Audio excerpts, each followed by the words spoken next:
Did you know that Oslo's evolution might not be what you expected? That the most significant political, economic, and social influences weren't the Vikings? But I must be wrong, right? Isn't the word Norway synonymous with Vikings? Firstly, the Vikings are not the original inhabitants of Oslo.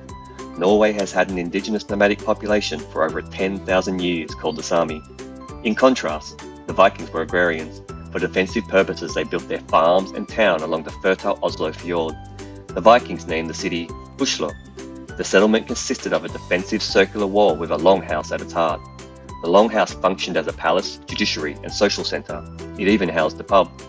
And unlike the rest of Europe, the Vikings had little use for horses, so the city's layout included tight alleyways, narrow piers, and bridges.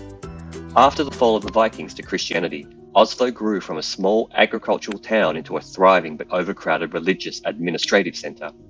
In 1349, the plague, aided by cramped city conditions, killed 50% of the city's population. Such was the devastation to the economy and the reputation of the king that Norway was forced into a union with Denmark in 1536.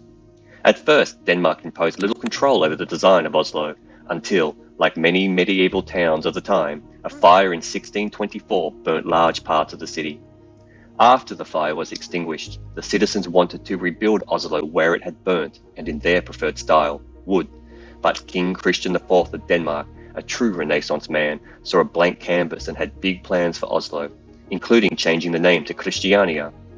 The king applied order and reason to reconstructing his new city, symmetry and logic to its structure. Humanism was at the forefront of this rebirth. The city was built to a grid pattern, and a ban on wooden houses meant that the construction had to follow strict guidelines: solid brick for civil buildings and up to half timber for dwellings. Ironically, all the wood that had burnt in the city over the century became Norway's biggest industry, packing planks. The city developed into a major regional hub.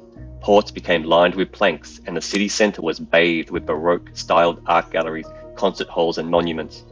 With this new wealth, a level of refinement and pretentiousness enveloped the city.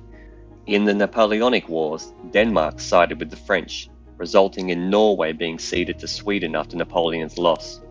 Although one must not be too critical of the Danish influence during this period, as Danish rule brought prosperity and humanism to a city that was nothing more than an impoverished outpost a few centuries ago.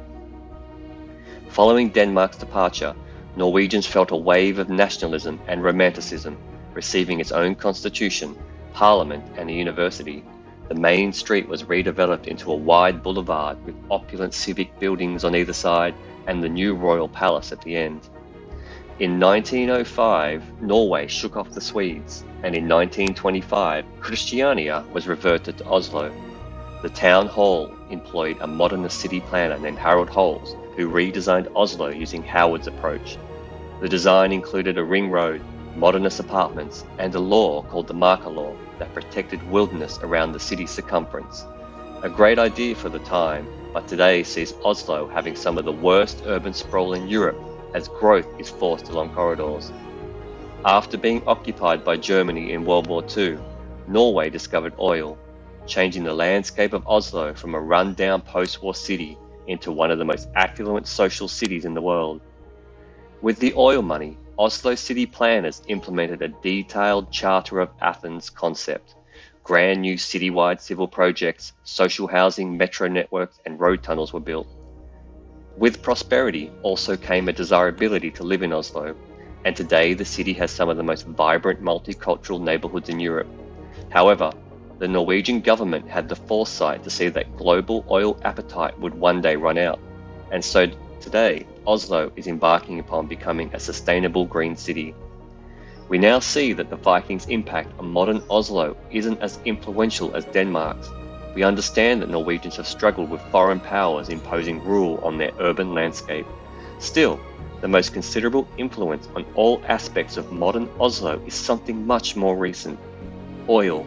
And still to this day, no matter how green and sustainable Oslo becomes, there will always be foreign imperialism and oil in its bedrock, something Oslo residents wish to forget.